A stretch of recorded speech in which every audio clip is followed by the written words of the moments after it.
But I hope that she starts to get better, and I hope that she has a nice night talking with her family. And I hope that she has a nice night talking with her family.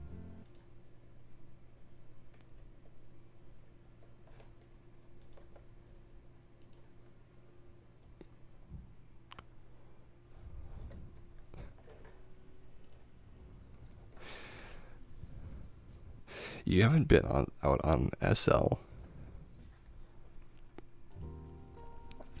You haven't been on SL this week yet till today for your mom. As Mother's Day is soon, you've been back and forth to the chiropractor for alignments after getting T-boned in your car. Uncles, you all hope it gets better for us all. I didn't know that you got T-boned. I'm so sorry about that. I hope that you aren't feeling too much lasting repercussion from the concussion itself. I've only ever been in one car-related accident, and that was just a tire popping on the sidewalk. It was a slow one in the parking lot, but the landing was jarring. Yeah, I can imagine even a slow impact can really shake you up, right? Because I didn't even hit another car. You know, the car I was in didn't even hit another car. It just broke on the side of the road, but it quit working. Yeah, the tire just busted. He banked over the person driving banked over the sidewalk, and it popped the tire. And we were on rails for about 15 seconds before the car came to a stop. And that was pretty scary for me. I couldn't even turn in my homework for that day because of it. Which, to be fair, was kind of a cheat for me because I am very good at not doing homework, as it turns out. But you know, sometimes you get really good at not doing things. You stream it suddenly. Yeah, it did just stop. Sorry about that. F10 truck bound pushed over the Saturn. He never saw us. He never saw you. Well, it does happen sometimes. Yeah, the stream just went off, and I think we dropped a few frames, but we're good. It does happen sometimes, and I can only hope I never get into a car accident because I'm fairly fragile as it is, and it was glitching, but it's clear now. Good. Very good.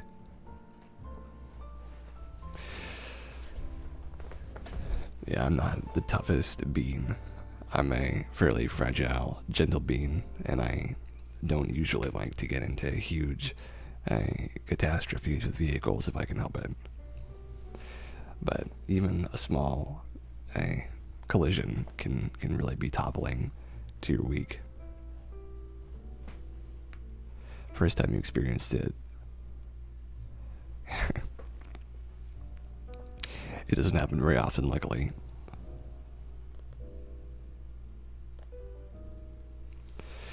But yeah, we're in episode 29 and we're taking it easy. Look at us, having a good time. So, we're going to get to our first good news story.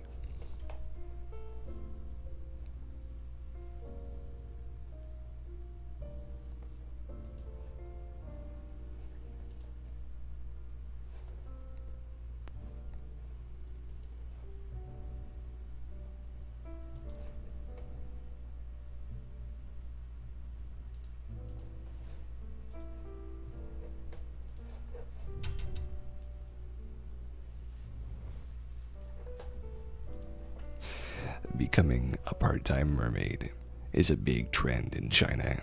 It's as difficult as it is lovely. By Andy Corbley from May 4th. And yeah, this is this week.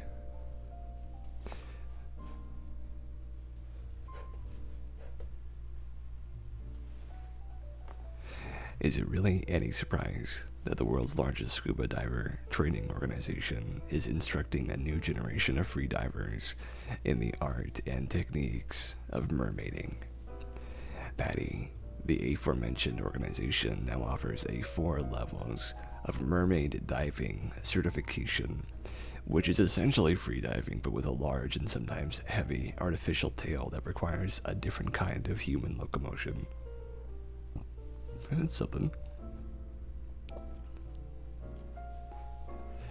Humans have always been drawn to forms of extreme movement, and since ancient times, bungee jumping with jungle vines, surfing with primitive boards, or skiing with pieces of wood covered in leather and fur have allowed people alternative ways to move around and get their thrills. That hasn't stopped, and modern technologies, like parachutes, or in this case artificial mermaid tails, have continued this millennia-old pastime. The genesis of these mermaid diving courses is Dada Li, the world's first Chinese woman to hold a master freediving training certification. From PADI, she created the first professional underwater performance team composed of freedivers only. I was inspired by an old movie called Splash in the 1980s. So fun, they have a spring in Florida that human mers swim in for shows. Oh, it's lovely. I know someone on Second Life who was a merfolk for a little while. I always had a nice time watching her swim through the world, and her tail's always wagging. Always made me feel a little bit more joyful, I guess you could say. A mermaid tail ties both legs together so they can't move freely. So we need to use our belly and waist to move like a dolphin. It requires practice to make this movement smooth and elegant like a real mermaid. Since 2012, Li has been enchanted with freediving, a skill set that involves a deep understanding of human physiology, and one which doesn't include any equipment but regular flippers and a pair of goggles with a snorkel. She was the first female freediving instructor in her home country of China, where she now holds position of PADI ambassador. It is cool, isn't it? I was too, but I found myself knowing the sadness and loneliness, like the salty onto sea. Well, it can be lonely being a mermaid.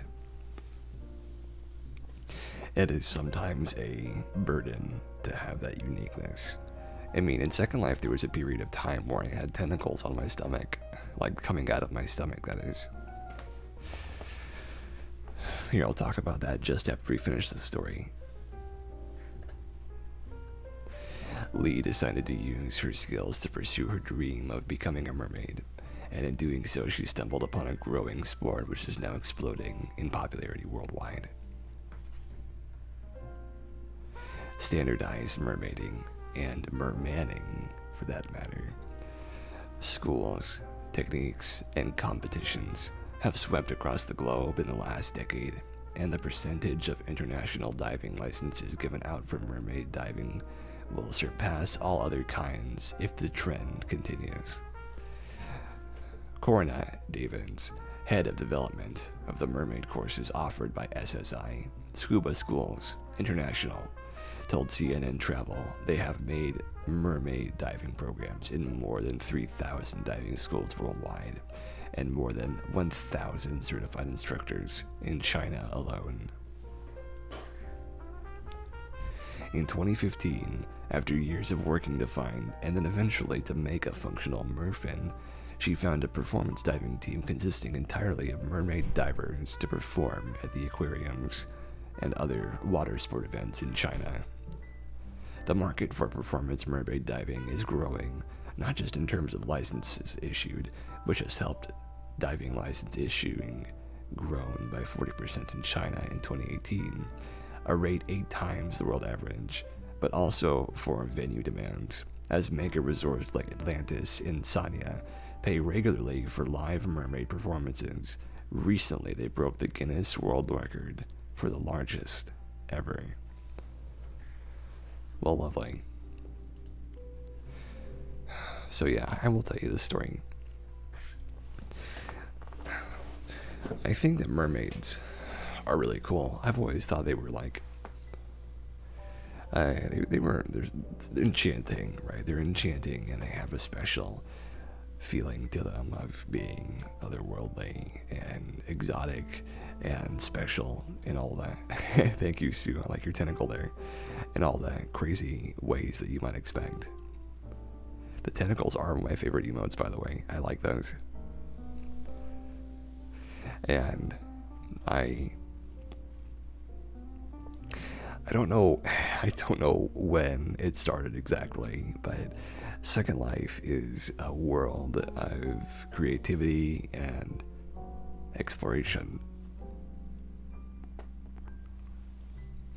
Oftentimes you find that they go hand in hand.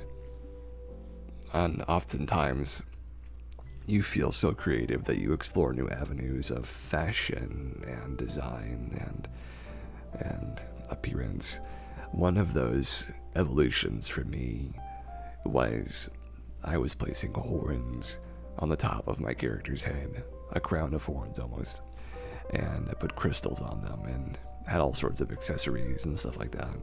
But one thing that felt very personal to me and was received very strangely by everybody was putting tentacles on my character's stomach,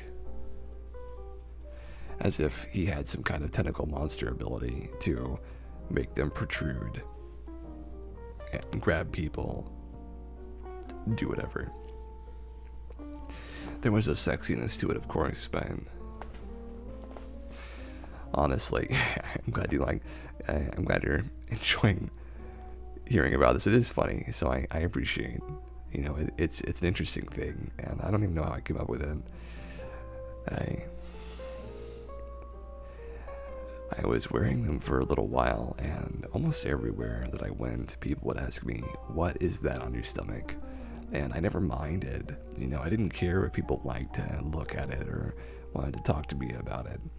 But there was a period in time where I was getting messages from random people where they would unsolicitedly grab and grope my tentacles in a sort of suggestive, of course you want me to grab your tentacles kind of way. And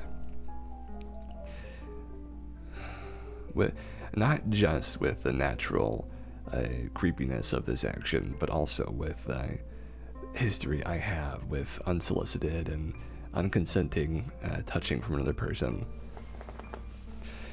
It really became the wrong kind of attention very quickly.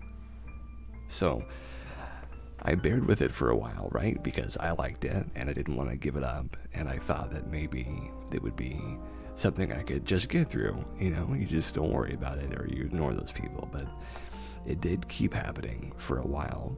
Over the course of the year I wore them, I can say pretty seriously it happened about 15 times. Maybe 16.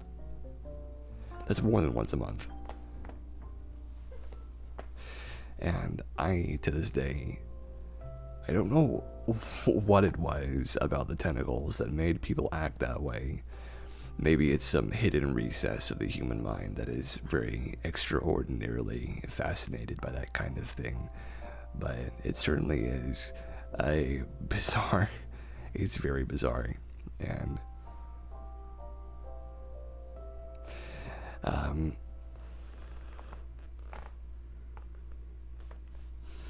people responded to it in the strangest ways. And there were always people that thought it was weird or that it was a kind of a gimmick or a trope or whatever. And it was, to some degree, it was gimmicky and tropey. That's a lot of having to explain to others. Sad they needed to know. I bet you giggled watching them move about. There was a lot of giggling involved, I have to admit. And at first, I didn't mind the unsolicited grabbing of my tentacles. I didn't mind that much, but it got to me eventually because it was just the main attention I was getting from a lot of these random people. I'm not completely against the idea of being the object of somebody's desires. You know, I could see that as being a really interesting relationship to have with somebody, and I've only had that relationship in the real world once, and it was very, very not healthy. So having a healthier version of that would be awesome, you know, to have someone that you could just have in your life and who is attracted to you and all that. But having a stranger, someone who you don't know and will probably never even talk to, having that kind of a person try to grab you, even in like a virtual game, you know, just saying slash me grabs his tentacle, you know, it gets real creepy. You know, it gets real, real creepy. And I just didn't want to deal with it. I thought that that was not the kind of attention I wanted to get from the peers that I had on Second Life, and I became tentacles with a human attached, not a human with tentacles attached. You know what I mean? They were more of a they were a compensation, I could say. And I'm not like Starburns, where I have to get a hat and Starburns on the side of my head and a new pet iguana. They took a life of their own, it's true. They took a life of their own. They really started to become the focus of people's attention on me, to the point where I was like, well, I'm not even myself anymore. I'm just a walking pair of tentacles. And so I was like, well, maybe it's time to hang it up. And so I did.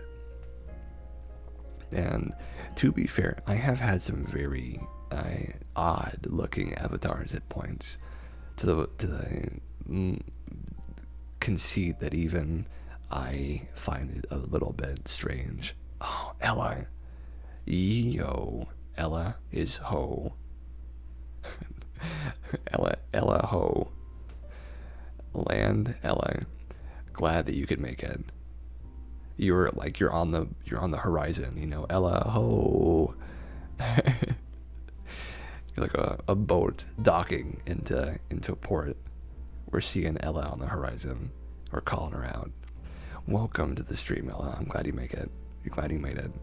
See, my words are all upside down today. It's that vertigo. It's getting me. We were just talking about my tentacles, Ella. Do you remember when I used to wear those back in Second Life? I used to be a tentacle boy for a little while. Almost a year, actually. Yeah, you remember, huh? Yeah, that was a time. I was talking about how everybody was grabbing them and trying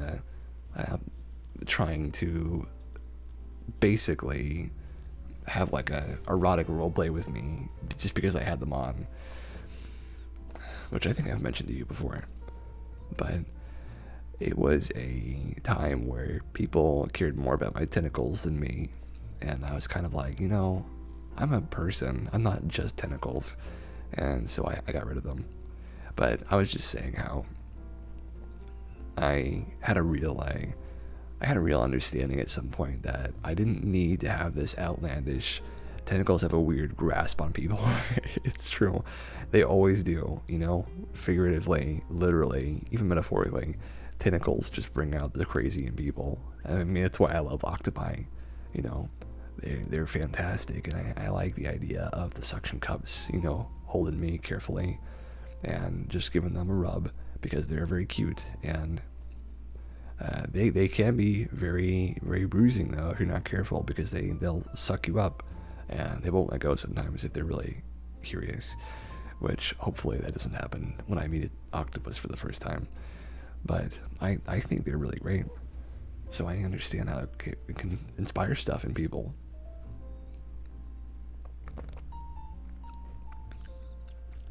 Don't forget to hydrate, folks. Tentacle hickeys. Oh my gosh. I hadn't thought of it like that. But there was just so many people that were into them, and people they would go crazy. I would get people trying to pick me up, people trying to make jokes about me, but like the sly sort of like, hey, use those tentacles on me, half jokes, where it's like, it's not really a joke, they really mean it. And that would just happen everywhere. There's so much. It's too much. I'm just one person after all.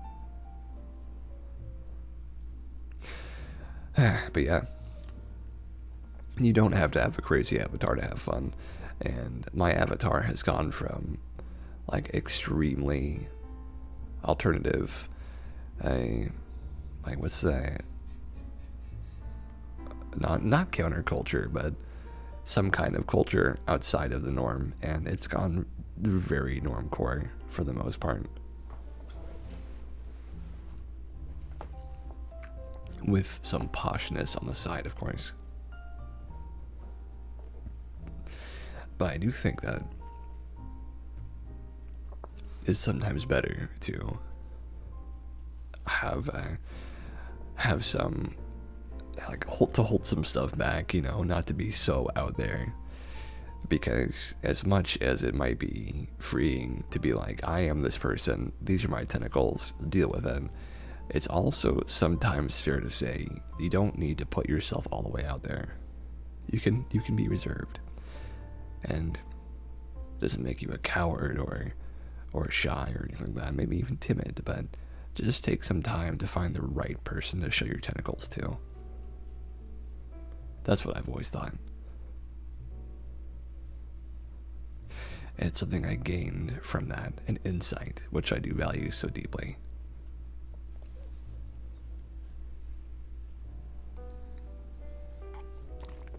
We're gonna watch some Fox videos now, though.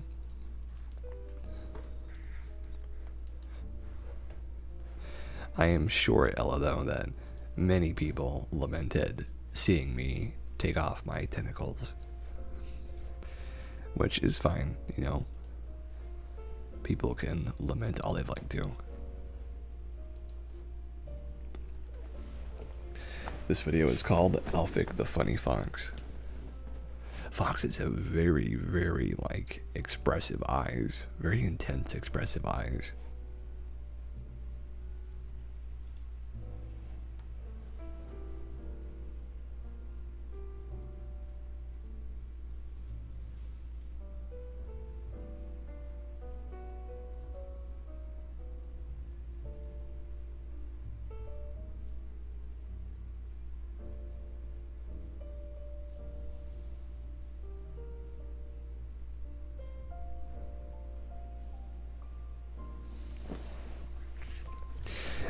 I think that having that kind of expression is really great, though. To go out and have something you want to do and then just to go do it. Just to have that desire. A desire to create something, and then you have it one day, and then it's on to the next thing. That's how it was for me.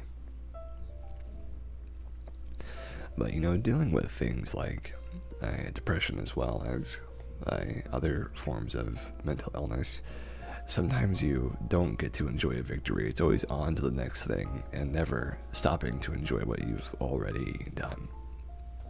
So it's good to sometimes be like, hey, we're on episode 29. You've almost been at 30 weeks in a row of doing this. Like, that's an accomplishment, I'd say.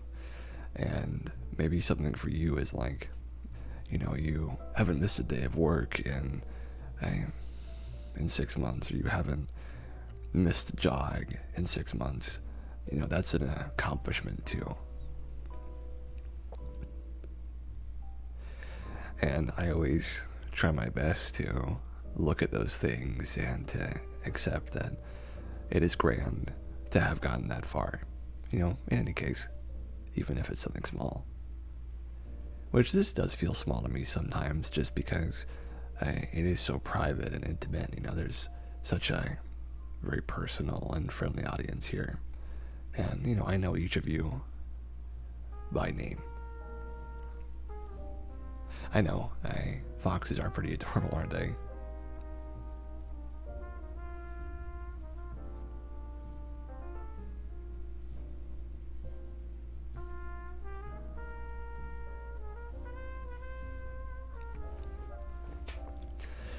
But you know, I have a desire to see this through, and I get a lot of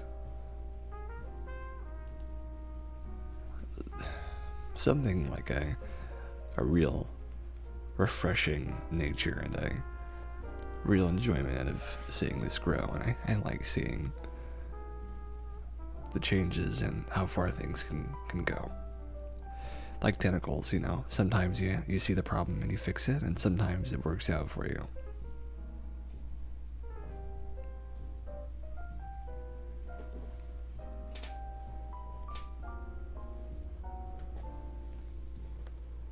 I've been on Second Life for over 10 years, though, at this point. My gosh, it's been a long time since I started Second Life. I remember I started Second Life back when I was 16 when I started playing Second Life. My gosh. Sometimes you get through it. Sometimes it's like tentacle hickeys and stays with you for a while. As always, Ella, you know just what to say. You know just what to say.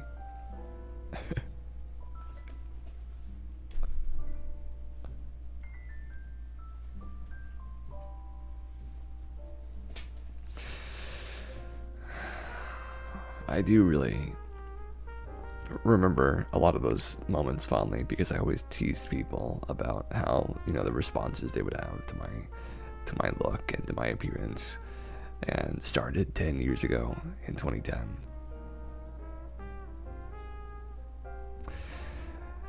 Yeah.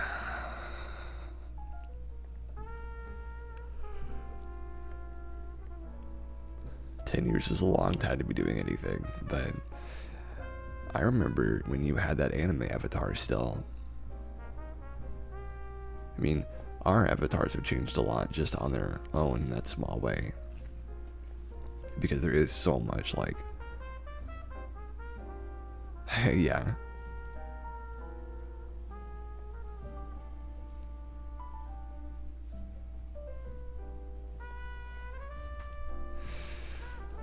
It's changed so much, but yeah, it still stayed the same in a lot of ways. I remember also that when I first started, that was... You enjoyed the human Abby, I'm glad. I've been thinking about doing an elf Abby for a while, but nothing crazy, just ears probably. I think about all the people I've spent time with and all the relationships I've been in, and it is very strange, and I'm sure you have a lot of knowledge on this as well, the rest of you here. Having a relationship on the internet is already still pretty strange, but having a Second Life relationship is something completely out there sometimes, where you're like, you know, you're hanging out in world, and it's not a bad thing, but people hang out, leave their computers on, and have their characters in a pose together where they're holding each other or cuddling or anything like that. And people do that. I've done it. You know, I can't say that I'm out of understanding for this because I've done it myself. I've been the person who's like, you know, let's... Oh, we're back to one of these videos. Cat cleaning videos.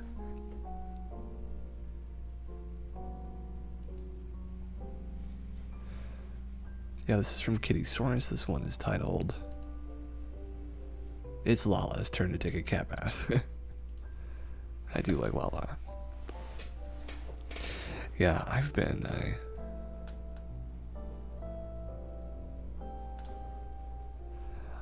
I've been in a lot of relationships in Second Life, and they have all, for the most part, ended poorly.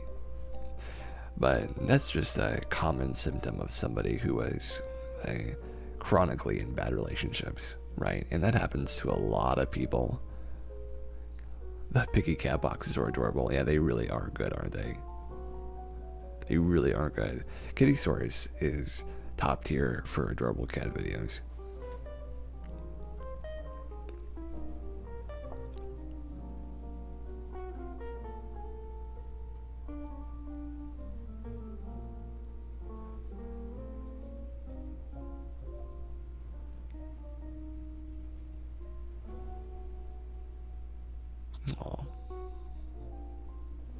But yeah,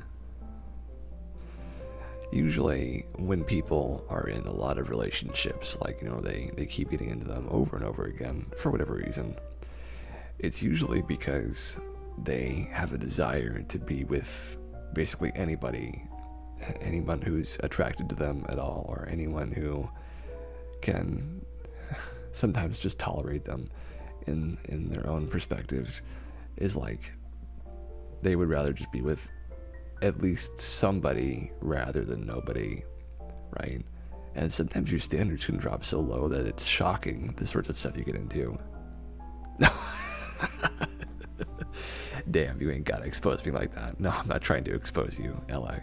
Though I know I'm true in a lot of ways. It's not a harsh truth, it's just a fact that people do that, you know? Not a harsh fact, though, luckily. But it's true. I mean, I've been there too, Ella. I've had a lot of relationships that were all fluff and no actual, like, no actual content, just like saying things and going through the motions. Where you don't really get anything out of it. It's just sort of like an intermediary step between being single and meeting someone better. And it sucks. It's not good, because no one wants to be the rebound person, right? No one wants to be the person that you go to after and spend like that whatever time with recovering from your ex, and then finding someone new. And that happens to me. I've been on both sides of that. It's not a good place to be.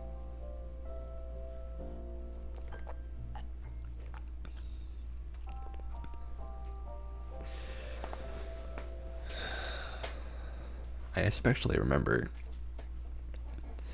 feeling like I was in desperate need of finding the one, which this is, man, being the rebound is booty. It really is booty. It's booty patootie.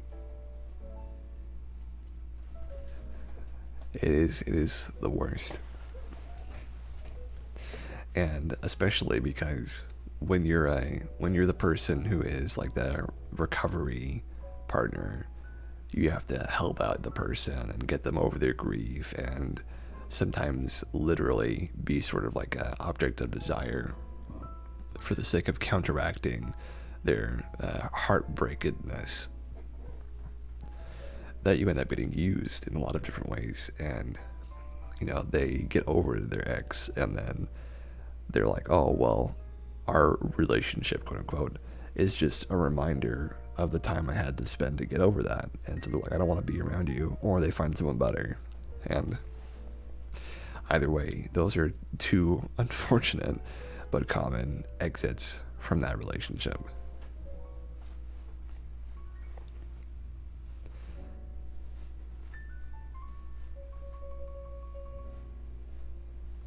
Oh man, brings back memories. But I hope the conversation isn't too dire sounding. It really is not a problem to have a rebound relationship. You can make a fine thing out of that. But there are many problem relationships that are rebounds, is I guess all I'm trying to say.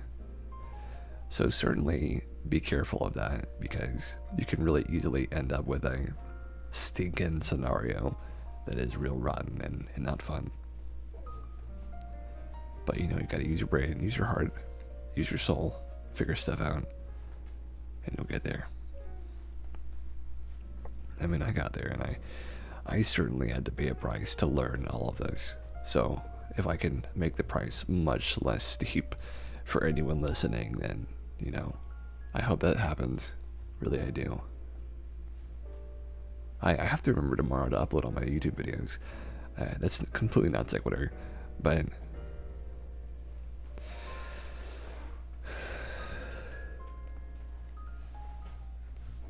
it does happen sometimes where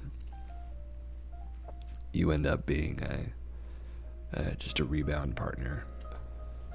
I've been the rebound partner before, and it can be awful.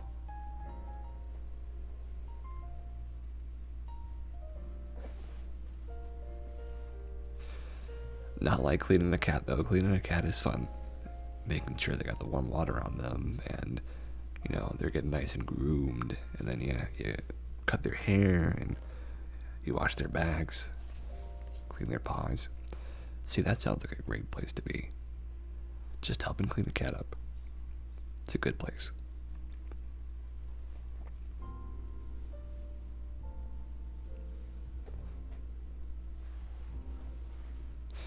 Probably this one will be in 2 parts because of the drop that we had.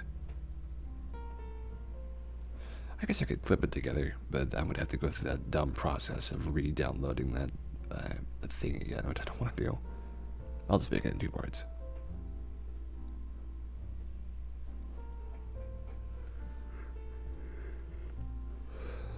Rebounds and second choices are the worst place to be in. So, as far as I'm concerned, there shouldn't be a second choice. If you have like a lot of people that are attractive to you and that you have a lot of, sadly, I agree with you, Playful, sadly. If you have a lot of people that you're attracted to and you decide to pick between them to see which of them you'd like to be with, if one of them says no, if the first choice says no, I don't think you should choose the rest. You shouldn't choose between them. You should choose to continue being friends with all of them. Because if that person suddenly changes their mind and they are an option now, then that leaves you open to completely, like, I guess the word would be dropping the other person in favor of your first choice to begin with. So, find the right person, and if they're not ready, then you don't have to force a relationship to exist. You can just wait for them, or you can think about it more and come back to it later. Certainly, it is not fun to be the person who is like, hey, I was going to hang out with A, but they weren't available, so I'm hanging out with you instead. It's like that kind of vibe can suck sometimes, but I don't mind being picked second for hanging out, but I do mind being picked second for being a partner, because certainly you want to be someone's first choice, and if you're really lucky, you're both each other's first choices. That's the best place to be. I can only hope that I get that lovely thing to happen to me someday. Someone to actually show my tentacles to. Someone to have a lot of cats with. I've been thinking of cat names. I thought about Finn from Adventure Time. That's the one I'm thinking the most about right now. But I need to find a cat to name Finn first. Finn, I know. Finn is a good name. It's also a very nice character as well.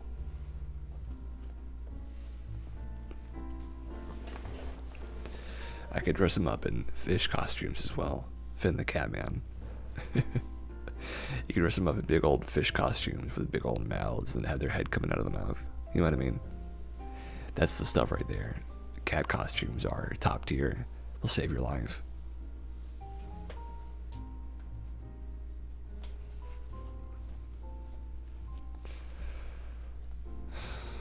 Man, I think that is something I'm gonna look forward to.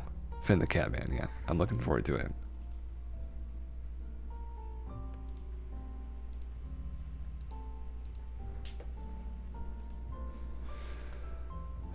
Alright, we're back on to some good news stories. Katsias Mishima in the house. Katsias Mishima. Once again, Ellie, you've said it all. You said exactly what I wanted to hear.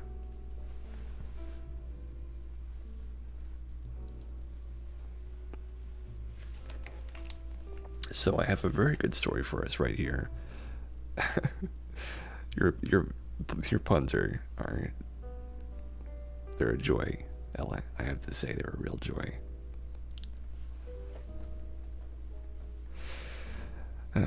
This is from Good News Network from May the 6th. They melted down 22,000 firearms in Belgium, recycling them into steel. Belgium recently melted down over 22,000 firearms into 60 tons of recycled steel. Half of the firearms were from members of the Belgian public. The other half were police weapons that are no longer used. Carina van Kouter, governor of East Flanders, said in a statement, "The result is impressive.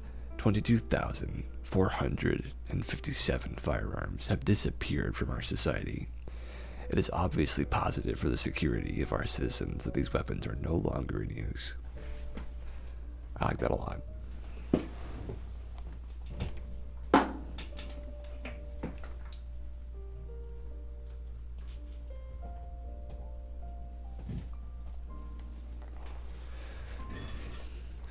This is my favorite news story in a while already. This is the third time that Belgian police force has worked with the steel firm ArcelorMittal to recycle firearms, with this particular operation taking 3 days to complete, according to Reuters. Steel is endlessly recyclable without loss of quality. For us, steel is the cornerstone for a sustainable circular economy. Karen Warnier of ArcelorMittal told Het Nieuwsblad.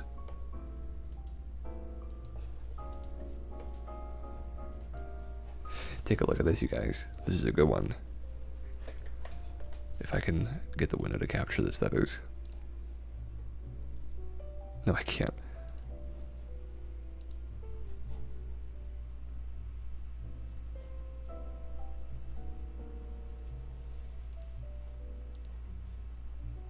I'll just do this.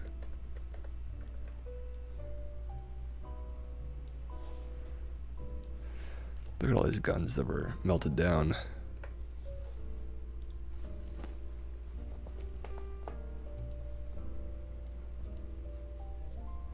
Dang, yo, that's right, it's a wow.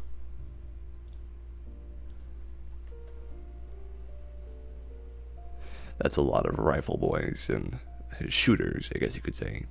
Usually I don't like to talk about stuff like this during our streams, but this is certainly a okay way to talk about it, because this is all going back into infrastructure.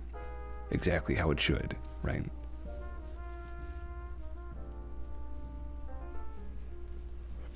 The future is putting all of our guns back into society as infrastructure, as useful things.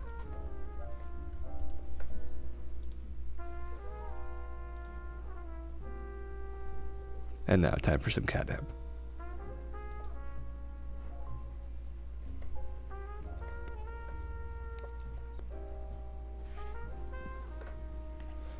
Certainly, our world is better off with less guns in it, I think. But I won't say too much more on that. Simply that I would love to see more standard set of people recycling these things into more useful and more concrete infrastructural problem solvers. Catsius Nipama.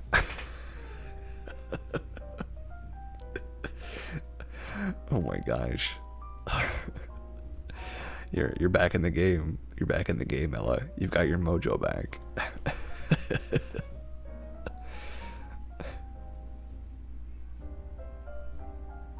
Look at that.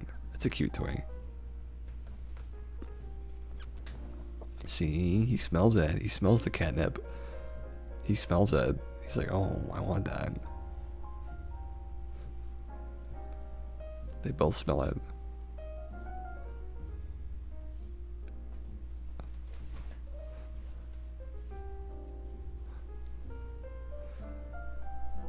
You got your Cassius Mojama back. Cassius Mojama is a good one too.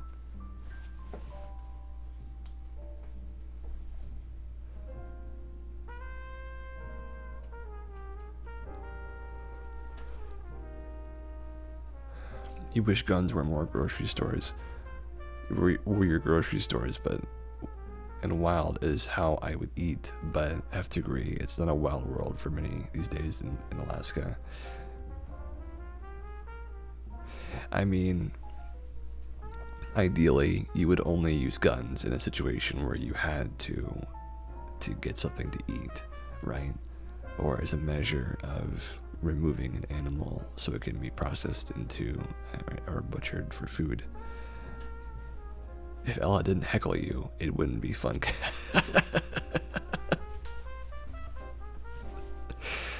You're right, Playful. I do like getting heckled though, especially by Ella.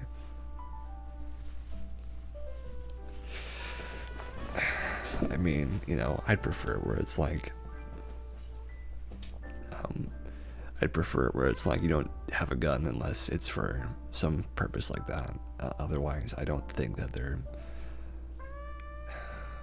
going to ever do anything but cause harm, of course. But, you know, harm can be necessary. It just, harm begets harm, and guns require guns because, you know, one gun demands another to defend yourself from the first one, and the cycle is just, it's never ending. It's a spiral, and I want it to end.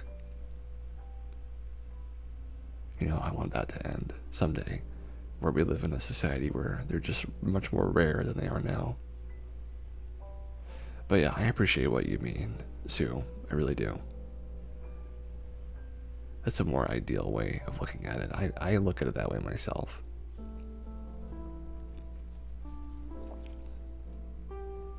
I wonder what cats think about catnip, like what they feel when they're right next to it and like sniffing it and stuff. I bet they're like really like passionately into it, right? Like they can't control themselves almost, because they always seem to be so into it.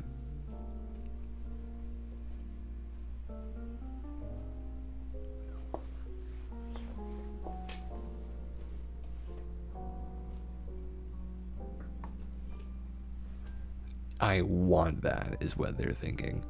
They probably think that's some good shit. That's some good stuff.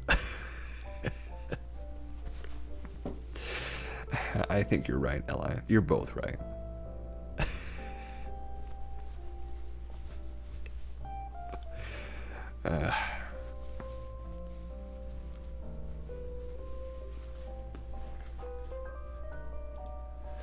But yeah, you know, I've always thought that if, oh my gosh, you're rubbing them with it.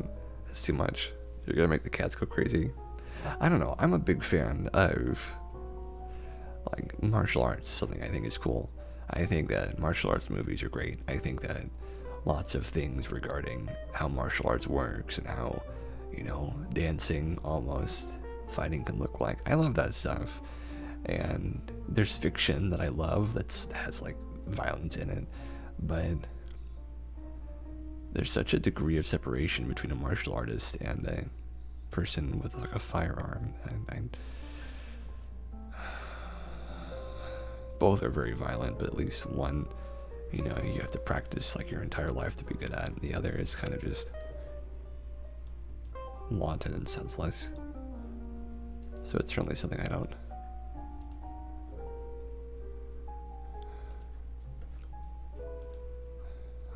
see any good in it. But I'll get off the subject. It's just maybe it's touchy for me. Maybe it's touchy for a lot of people though. I think certainly foxes are more interesting than that. If I ever owned a fox, I feel like I would be very lucky because they seem very proud and curious. Right, they're not like cats where they're so reclusive. They're very like bubbly and buoyant. They have a lot of charisma, and they love. They're very dog-like as well, you know. Though I've never even held a fox or maybe even seen one in real life, but I've always thought about oh, you know what? It's now time for our halfway break. So this is the time in the show where we take a moment to stand up and stretch out and relax on our feet. Go get some water, go to the bathroom, take a moment for ourselves, and come back in 5 minutes. So that's what we'll do. And I'll be back as well. take a moment and just chill out away from your computer, hydrate, and then head on back. So see you in 5.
And I'm back.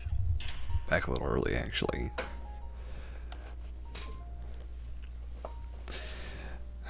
Thank you very much, Ella, and welcome back to everybody else who's returning from their little hiatus. Returning back to see foxes eating some probably tuna, probably tuna puree.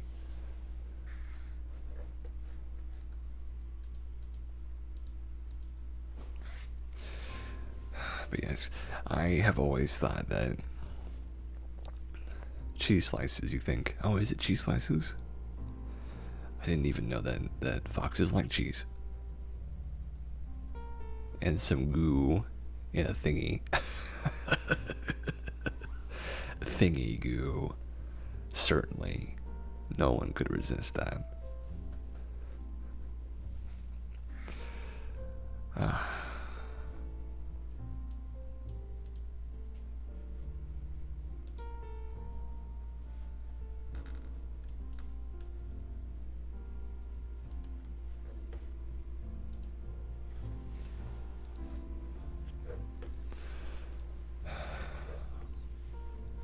Oh, hurry back, Ella.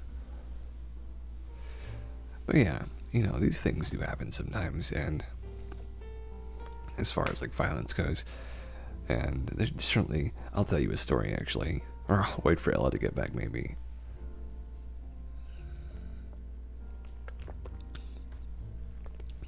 I'll just tell it now. She'll probably hear it in the background. When I was a much younger lad, probably, let's see, how young was I?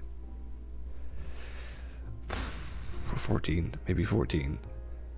I got into a fight with somebody, and calling it a fight is kind of a misnomer because it's not really a fight when you're just closing your eyes and swinging your fists. But that's what I decided to do.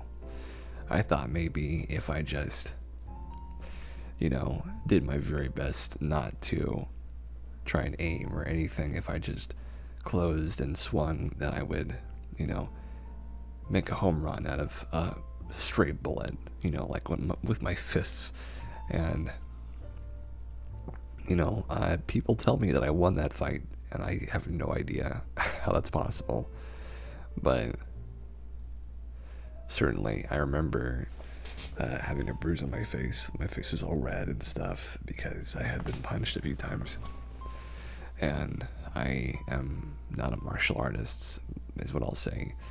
I am a dodger and a runner. Those are two things that I am good at. And if I could master any form of physical combat, it would be to run and dodge and hide. Those are the three things I would like to be good at.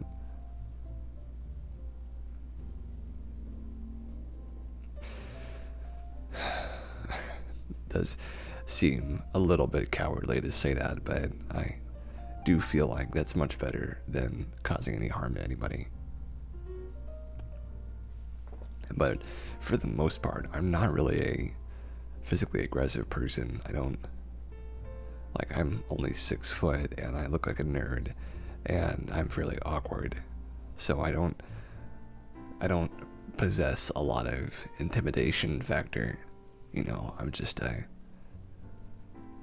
pretty average sized person. Very approachable though, so there's that.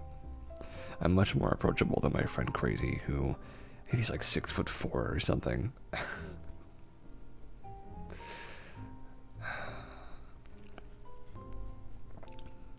But me and him are always talking about things like how it's really easy sometimes to confuse which of us does a certain thing, because he's a chef type. He works in the kitchen a lot, and I've actually done welding in my life.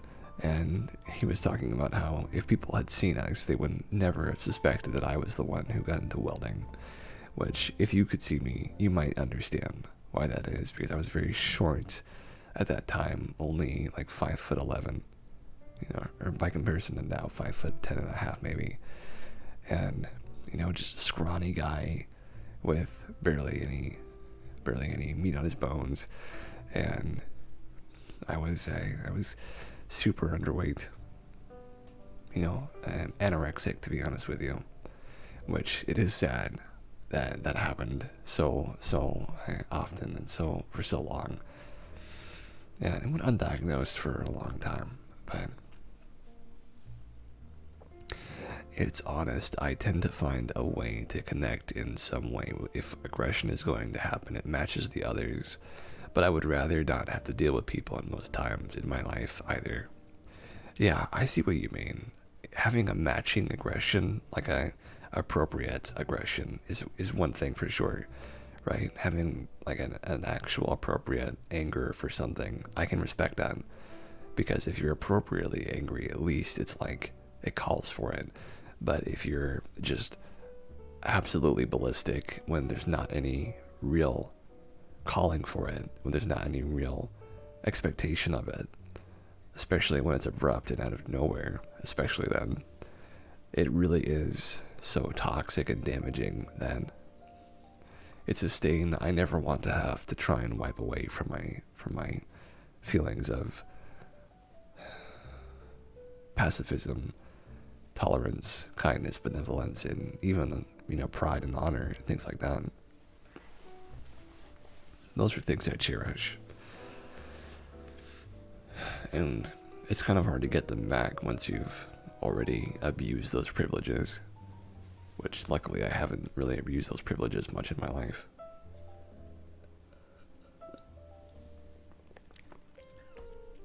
That is, besides getting into a scrape as a 14-year-old. Which it was a scrape, to be honest with you. It was not an actual fight. I almost broke his glasses, though, which I can say I didn't have the strength to break someone's glasses, even though I wanted to in the moment.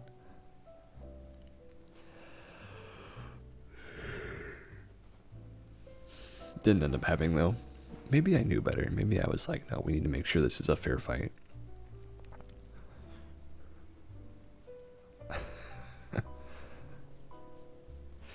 I remember feeling like I was a little bit dirty, underhanded to elbow somebody when they're trying to pick up their glasses. But my elbow drop was so weak, I couldn't damage someone with my elbow. I tried, though. I tried to elbow him in the back when he was picking up his glasses. Oh, man. That's an underhanded move. Young Cass. Young Cass. Didn't know any better.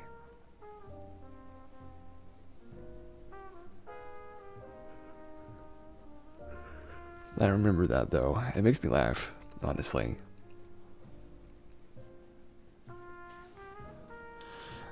When you have your first fight in middle school as a young man, and you want to be seen as a bad A, or a cool guy, or being a smooth operator, or a killer, what in any of those things, you want to be seen as a cool person. You go to lengths that are ridiculous and sometimes stupid to try and seem cool, to seem credible and accoladed. But I went to some lengths that were inappropriate, and I lost a lot of people that could have been my friends because of it. I think it's a good lesson to learn, is you shouldn't try to be cool. You should just try to be whatever you are, whether that's a person who has a lot of friends or enjoys hanging out with people, or a person who's by themselves most of the time and just like listening to cast talks without anyone around them. Which I would sympathize with a person who felt that way. It's its own thing, and you can't expect anybody to try and be something they're not. Something I had to learn the hard way.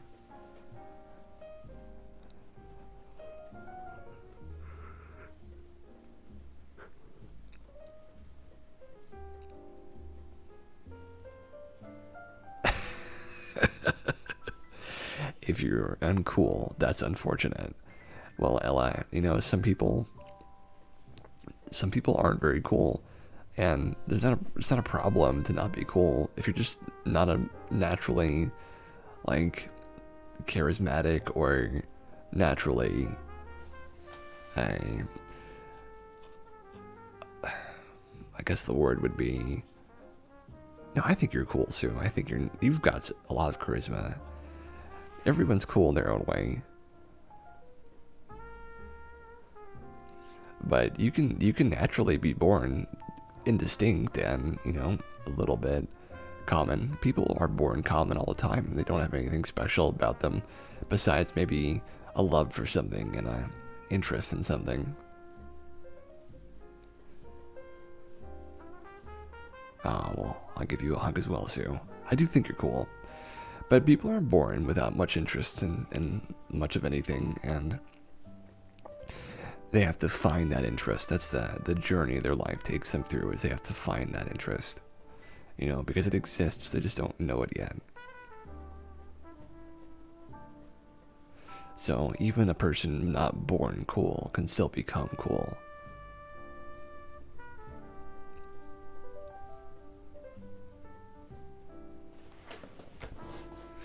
Certainly, I feel like I wasn't born. We are soundless, Cass? Soundless? Well, I don't know what you mean.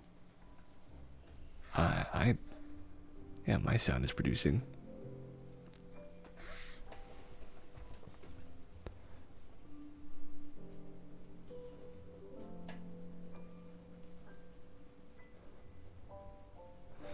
As far as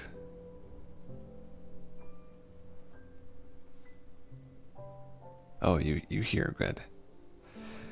When it comes to trying to be a person that's likable and stuff, it's not a problem to want to be liked. I want to be liked. I'm sure a lot of people want to be liked and have an urge for people to follow them into their pursuits and to have a nice time with them, all those things. I think when it becomes bad and not okay anymore is when you are trying to force a coolness or a friendship onto people, which is what I was trying to do. When you are desperate to have friends, you try to force people to be your friend by just talking to them whenever you have the chance and not actually listening to them or speaking with them or having a relationship, just sort of shouting at them until there's some sort of bond because of that, which is what I did for a long time. A ridiculous amount of time. I decided to just, spend what seems kind of crazy amounts of time just talking at people instead of listening to them. Evolutionarily, we have 2 ears instead of 2 mouths.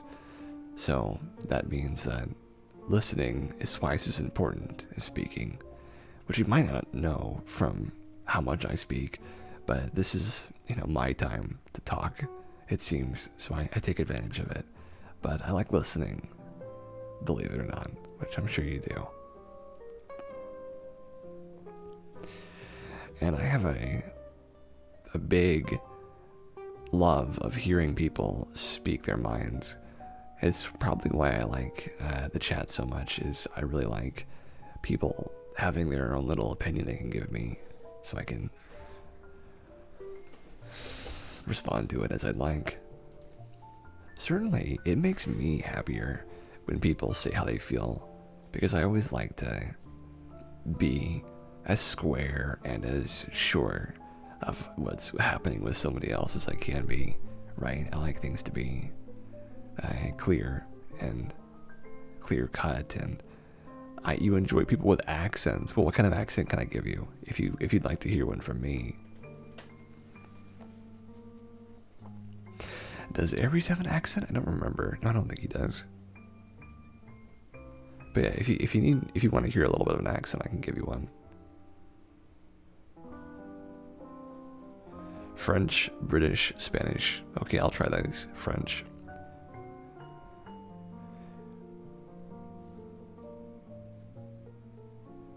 Eli, you've been a very good friend to me for so long. I can only say that it is good to have you in my sights as a good person.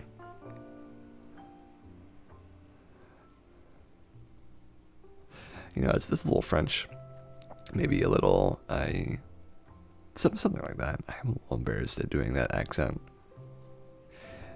British. I'm too embarrassed now, I can't do it.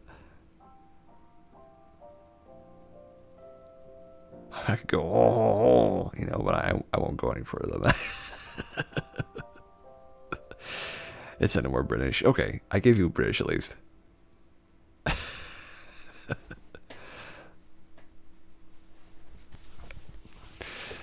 I am a little embarrassed by my accents. I don't think Cast Talks is an accent stream. You appreciate it. Well, good. I'm glad you appreciate it.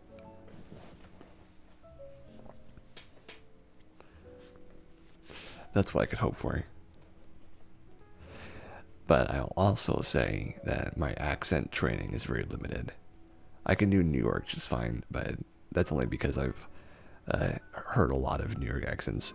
Cassius Accentma. No, it's Cassius Accentma. It's pretty good.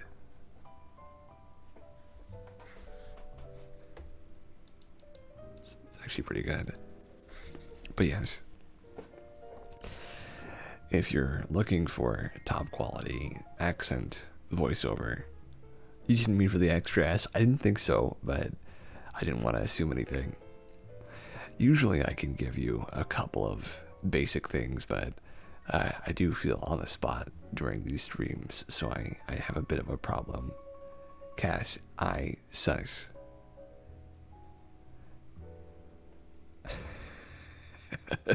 Wait, you sus? You suspect? Is that what you're saying? I think I've never been sus in my entire life, to be honest with you. There've only been a few times in my life where I've been sus. Among Us, yeah, I know. I know what you're saying. Sus equals suspicious. It's true. Oh, did you never put those two together?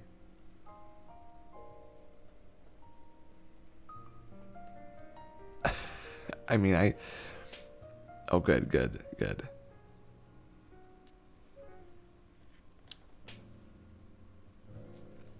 Yeah, I understand the sus.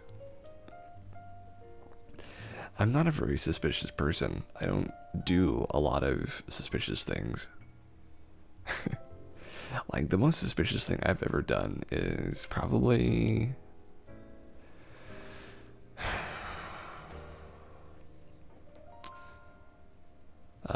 I was a Sith Darth in Star Wars roleplay.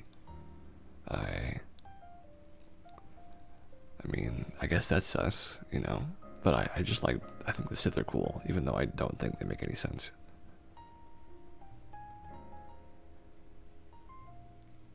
You play Among Us, Cass? I do too, even though it's been a while. I've never actually played Among Us at all, but I have watched so many people play it that I feel like I am actually very familiar with it.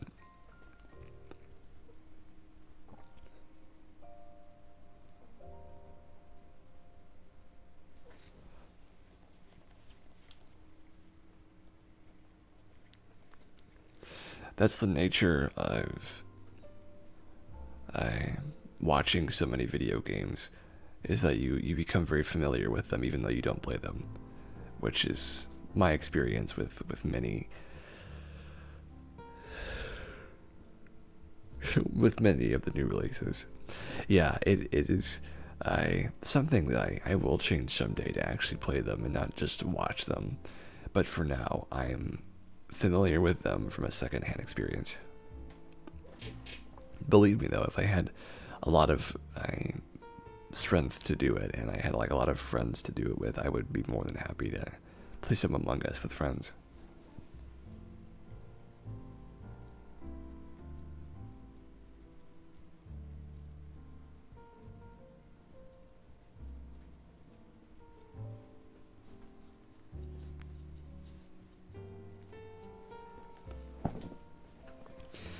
Though I'm not a very good I'm not a very good trader, because I don't like I don't like the whole it gets boring after a while. It does. I'm not a very good trader. I don't like the killing crewmates part of it, especially alone. Yeah, you don't want to play alone too much. You want to play with friends. I'm I'm like I'm My favorite thing to do is just to be a crewmate that helps start the ship again. I don't want to vote on anything or be a trader. I'd rather just be a crewmate.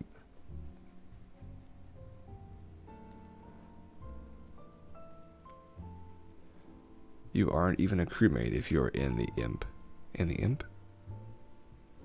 If you're the imp. Yeah, you're a traitor if you're the imposter. Yeah, that's it. That's it. I'm not a very good imposter. That's the word I was looking for.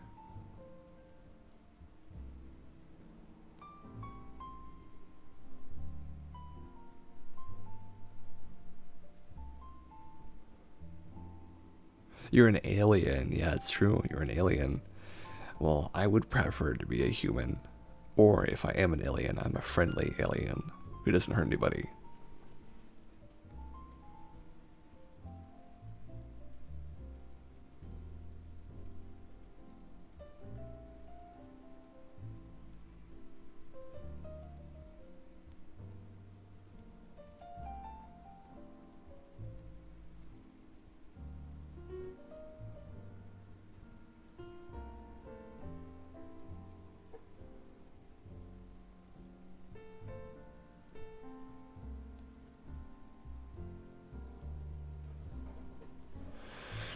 think it's a cool game though, and I've watched some people play it. There was this really great moment with like Markiplier. He used his super mega brain to figure out another one of the players being a imposter, and I thought that was really cool. If you have like a galaxy brain moment, or you can win, really quickly for your team, just put all the pieces together. Being a detective, that's awesome. I think the detective part of it is really fun. But I need some serious evidence before I can vote on anybody. That's the sort of player I am.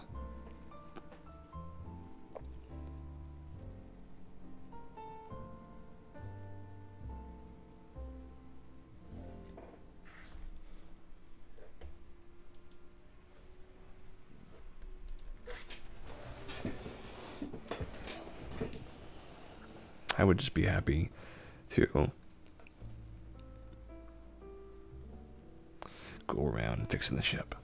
I'm a generally fixing it kind of guy. Oh, it'd be great to be a ship welder.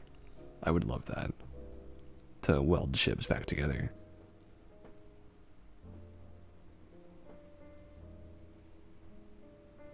Oh, that'd be great. Space welding. So I'll tell you a little something before we get back into our good news stories. There is a means by which you can weld two objects together through sheer cryo natures.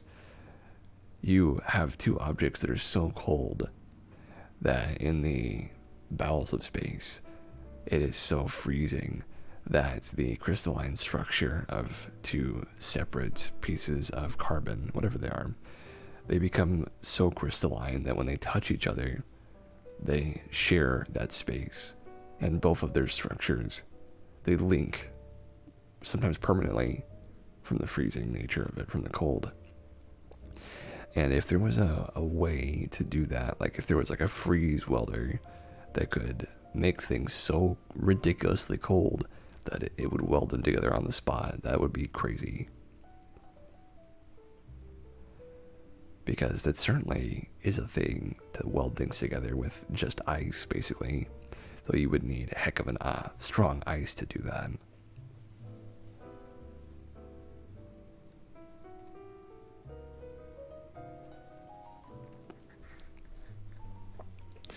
But let's get into our good news story. Enough about welding for now.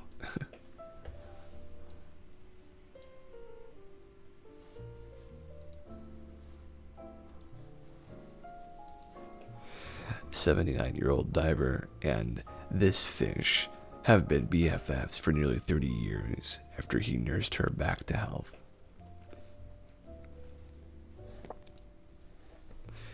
In fishing lore, tall tales abound, whether it's the one that got away or the one that jumped right into the boat. Pretty much every story involves a fisherman catching a fish, not the other way around. But in the plotline straight out of Disney, an adorable aquatic denizen of Japan's Tateyama Bay has captured one man's heart in a friendship that's lasted longer, close to 3 decades. Yoriko, an Asian sheep's head wrasse, kobudai in Japanese, first met scuba diver Hiroyuki Arakawa nearly 30 years ago when he was supervising the construction of an underwater Shinto temple gate 56 feet beneath the surface of the bay. Arakawa started diving at the age of 18, now 79. He still loves his sojourns into the deep water. His long-standing kinship with Yoriko is certainly one of the highlights. "I'd say we understand each other," Arakawa said in an interview for a Great Big Story. "Not that we talk to each other. I kissed her once. I'm the only person she'll let do it." Over time, the fish with an almost human-looking face, when you really get close, you'll think she looks like someone you know, Arakawa jokes, and her human companion became UWBFFs, underwater best friends forever, if you will. On one dive when Arakawa was visiting, he noticed Yoriko's mouth had been badly injured. Even so, she came to greet him. Realizing she'd be unable to catch her own food, Arakawa spent the next 10 days hand-feeding Yoriko meat from crabs he hammered open for her near the submerged temple gate. Thankfully, Yoriko bounced back from her injuries fairly quickly. After her recovery, the bond between the pair seemed to grow even stronger. I'm not sure if it's the nature of the Kobudai or not. It's probably because there is a sense of trust between us. I guess she knows that I saved her, that I helped when she was a baby, when she was so badly injured. So for me to be able to do that, I'm proud, Arakawa told GBS. I have an amazing sense of accomplishment in my heart.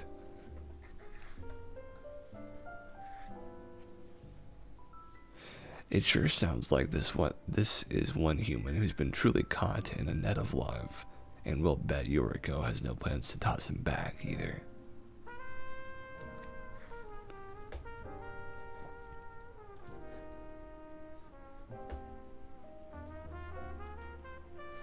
Let's look at the video of this man and this sheep's head hanging out. I'm glad you liked it.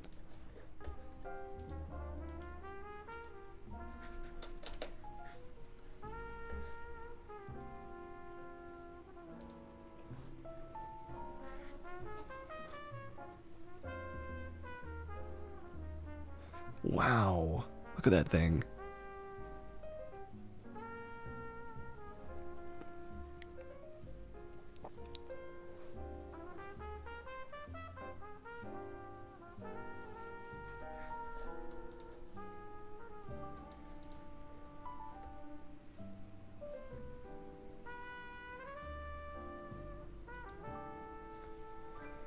That's a big fish though, isn't it?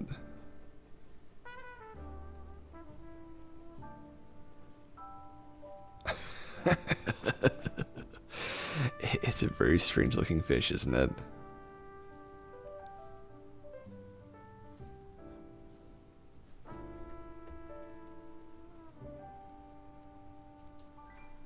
It's a very strange looking fish, if you ask me. Sheephead, yeah, sheep's head.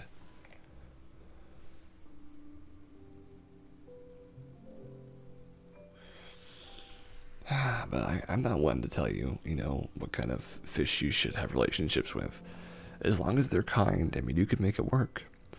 I have said for a while that if I was like in a relationship with a fish that was very like not like top half woman, bottom half fish, like just fish, no part woman. If it could communicate and you could actually talk to it and somehow make a physical connection with the fish, I would try to make that work, but I don't think I could have that situation work out for me. I'd try though. I would try to make it work for a fish waifu even. But I mean, I don't know. Everyone's got their limits, right? And I don't think I could make it work with a fish, or a fly woman either. A big old fly person. I'm not sure I could make that work. I'd like to try, but, I'm not sure.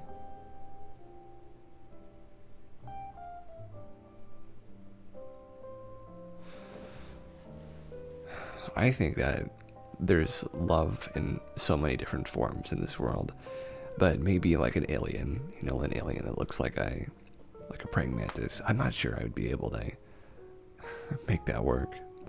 What is the kind of alien that you could make it work with, if you don't mind me asking, just to everybody here? Some people are like, it doesn't matter what they look like, they could be Cthulhu, and I would still try to make it work for them. And I'm like, maybe as long as they're really as long as they really try and they can communicate properly, maybe you could make it work. I don't know though. I don't know. Let's move on to a good news story and think about that more.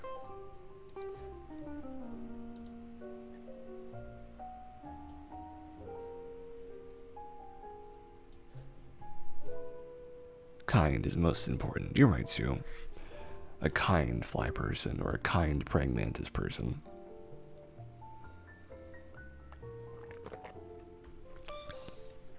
It would still be tough to break through that. That's a tough barrier to cross. I mean, you got it right, though. How one developer is turning farm storage into soaring, yet affordable apartments. Produced by the US Navy for use in World War II, and now consigned primarily for storage use on farms, Quonset Huts is expanding a rebirth within the residential neighborhoods of Detroit. The long half-cylinder of corrugated steel, prefabricated in factories, was used by development company Prince Concepts to create a unique apartment building of 8 high-ceilinged units for 30% less than comparable affordable housing in up-and-coming neighborhoods in the city. A Quonset hut isn't a design, it's a tool. Think about it the same way you'd think about a brick. It's a tool to achieve purpose, explains their website.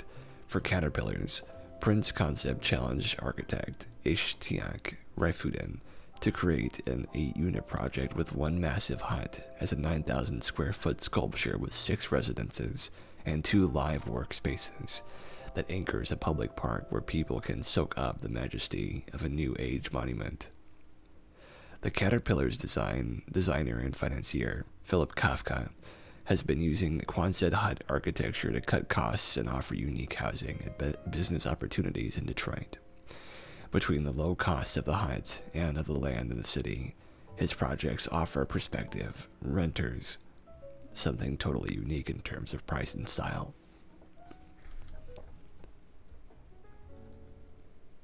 With True North, another rental project that consists of live work spaces, which give rise to an art gallery and a yoga studio, we use the Quonset hut to create a sculptural community with public and semi-private outdoor nooks that residents and neighbors alike could enjoy, marvel at, and marvel in, Kafka explains. In an interview with Fast Company, the Texas-born former NYC advertisement mogul describes his work as Home Depot architecture. The Caterpillar rooms are between 750 and 1375 square feet, with walls pockmarked with symmetrical window arrangements, hardwood floors, and 23-foot high vaulted ceilings. You get a sunrise view in your bedroom and a sunset view in your living room. That was intentional. It's all about light, this project, Kafka explained. The real benefit isn't that the Quonset hut lets me build a project so inexpensively. It's that it lets me give people extremely high quality space for a reasonable price.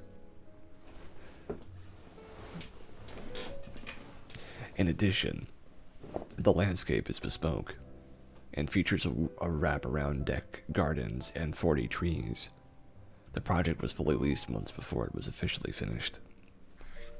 With raw wood, steel, pipes, and other construction materials fully visible inside, the Caterpillar, and True North for that matter, were designed with artists in mind, whose creativity would be able to be unleashed upon the raw space. Kafka says he doesn't want to become the Quonset hut guy, only that it allows him to build bold spaces and buildings on the cheap side. As he mentioned earlier, they are merely a tool for him to do a job, which is hopefully bring a bit of creative artistry to a dilapidated neighborhoods of the Motor City.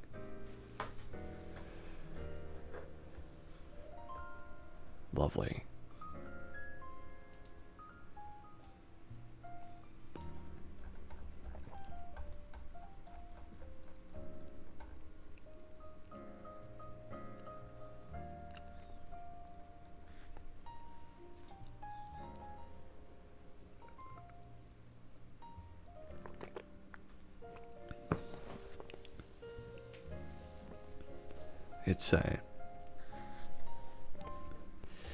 It's pretty great. I'm into this idea of living in a Quonset hut. Like I'd be fine with it.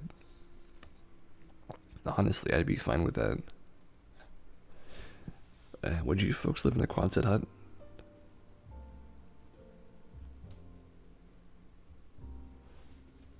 Because I think I'd be fine with it. As long as it's like nice on the inside. You know, it doesn't really matter where we live.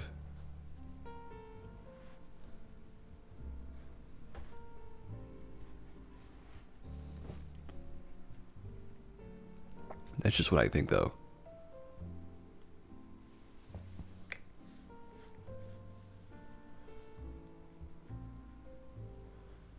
You would love to live in an igloo. Well, Sue, I hope that you get to live out that dream someday.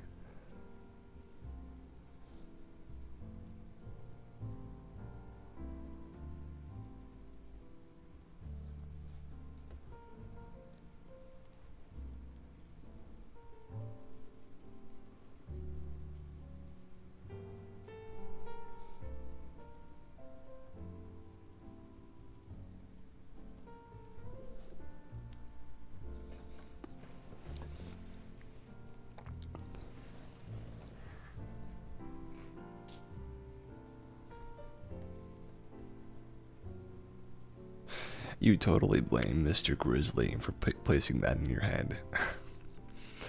I've actually, I've thought about it before, Rain. I've thought about, ooh, I found a good video. I found a good video with a dog that we can watch. We'll watch that one here.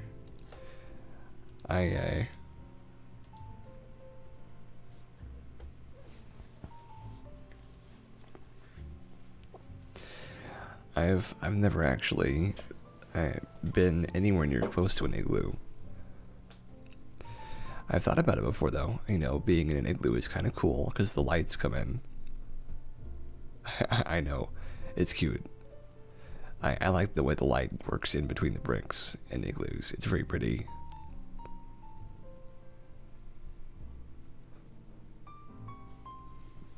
Oh, huskies have such big eyes. Oh, what big eyes you have.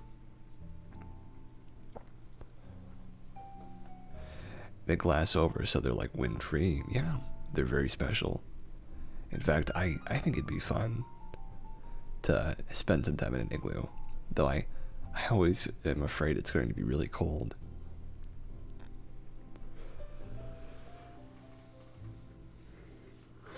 You need a person to spend some time in an igloo with.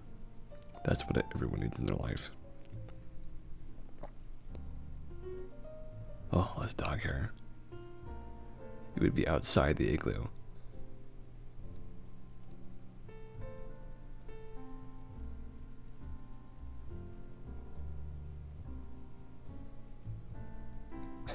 Oh, it would be cold outside the igloo. Yeah, I agree. I'm not looking forward to that. Because if it's cold enough that you can make an igloo, husky, beautiful dogs, they are. One of my neighbors has 2 huskies. I'm always looking around for them. If you're cold enough to be in an area where your igloos are a thing, then I always feel like it's like, oh, you know, you want to be in the igloo, not outside of it whenever you can be. Because that's a cold, cold place to be, if you could make one to begin with.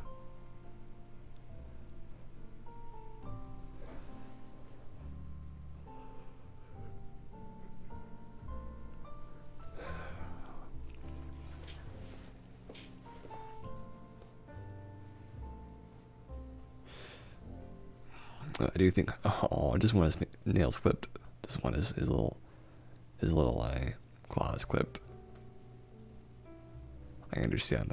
I could feel that.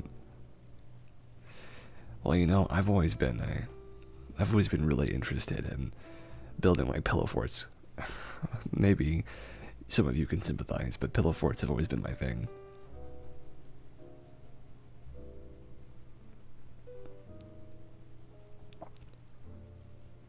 If a woman came at your dog with shears, you would tackle her. Well, I can assure you there's no need to tackle this woman. She's doing a very effective and professional job. Just look at that dog. He's very happy.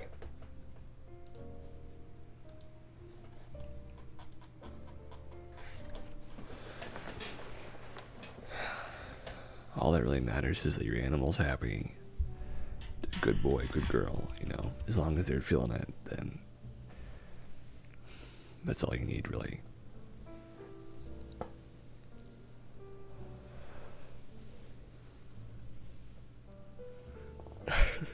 And they so paid big for it weekly, yeah.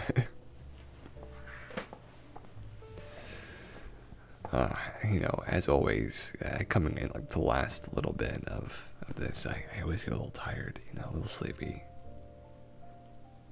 I take out the slugging layer and I'm going to knit me some mittens. Ooh. Well, you remind me of Jeremy, who's always knitting stuff too, and Rissy, though I don't think Rissy is.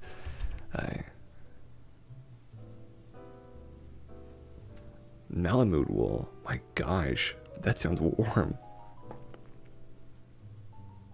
That sounds really warm.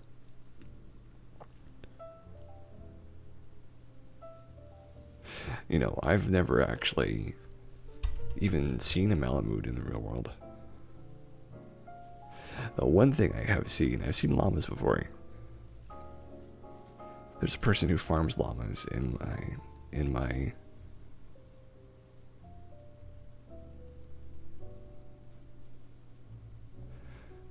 they do spend in my county. There we go. In my county, somebody has llamas, and I've seen them. They're actually very tall. They're taller than you think they are. They spit if you look them in the eye, especially. You have to not look them in the eye. You have to look at like their. You look around them, or you bow your head to them a little bit. Because if you look them in the eye and they're in the wrong mood, they can just spit at you because they're like, "You're not better than me. Who do you think you are?" They take it as a challenge, and then they try to put you down. It's really funny. Oh, your scout troop made you ride them. I have never even thought about riding a llama before.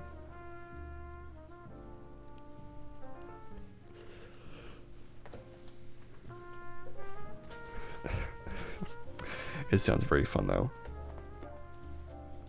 Honestly, I'd be really into riding a llama if they'd let me, that is.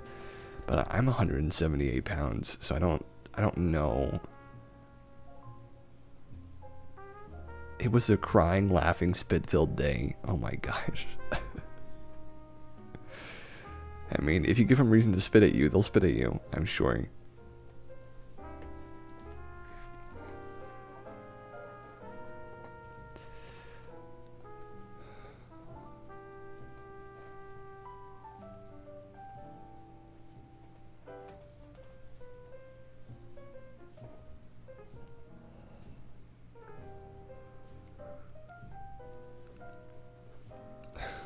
You know, I've met some very good dogs in my day. I think one of the best dogs ever, Llama Drama. Oh man. I bet llamas do have like a bunch of internal conflict going on in their social structure. I'll bet you anything they do. I'll tell you a story real quick though. When I was, this was like a year and a half ago maybe, I was driving home, and as I was getting out of the car, I saw this dog run out of my neighbor's yard from the hands of one of my neighbors, and it went into the garage and just jumped on me, and it was like very happy to see me and very affectionate with me, and I saw that he didn't have a collar on and he didn't have a leash on.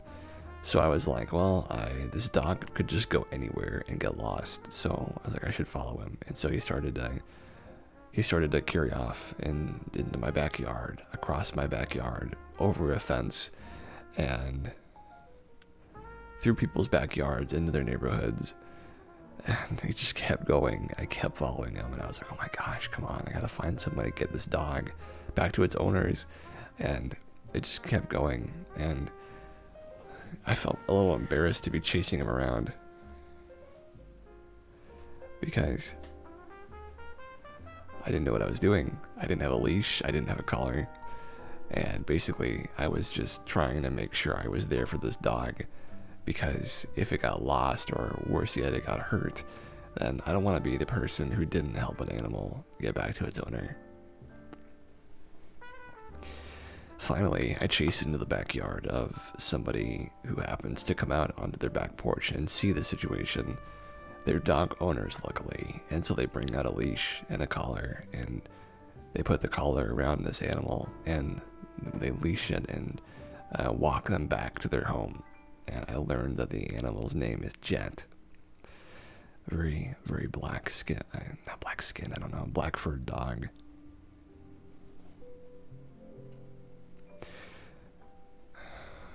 It's an adventure for sure. I saw a lot of the backs of a lot of people's houses that I didn't think I would see.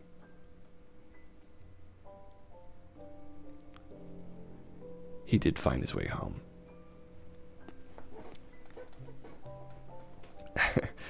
I helped him get there.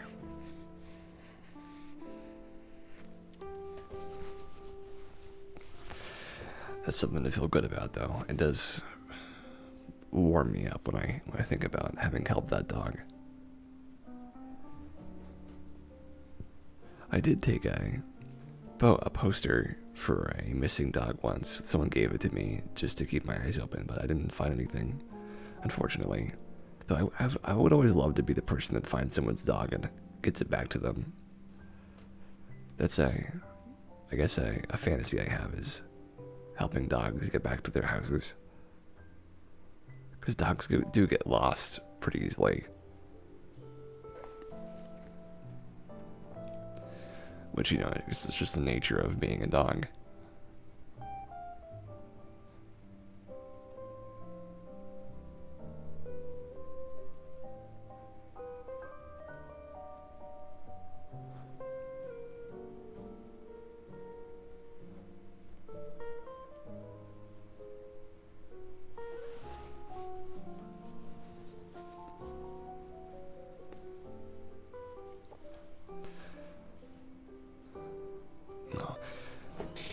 Well, folks, we've come to the end of our time. We're just about 5 minutes away from the end of the stream. So, I'd like to say thank you so much, Sue, for stopping by. Thank you, Ella and Playful. I'm probably missing somebody, but I'm also a little sleepy. And thank you to everybody who's been here and has been lurking around in chat and who's just been watching and enjoying themselves. You guys are a part of the reason why I keep doing this. Thanks to everybody who's watching this in the future and who's enjoying it some other time. It will be uploaded tomorrow. I'm going to upload all 3 of the videos from the last 3 weeks up tomorrow. That's what I'll do. And for the most part, I can say this is a really fun one. I don't know what was different about this Cast Talks, but I really enjoyed it. I guess I had a little more mojo myself than usual. But you know, you get a little more mojo every now and again. Just every now and again. Certainly, I feel sometimes that you had a good time like always. Well, I'm glad to hear that, Playful. It certainly is a good time for me. There's a lot of things that I want to get off my chest in some ways, just to say them out loud again. And this is a good way for me to do that, considering I have a lot of stories to tell. But I have to get to them.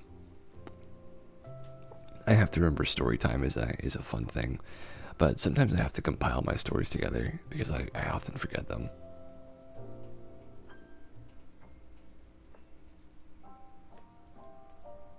So that's something I'll endeavor to do for next time.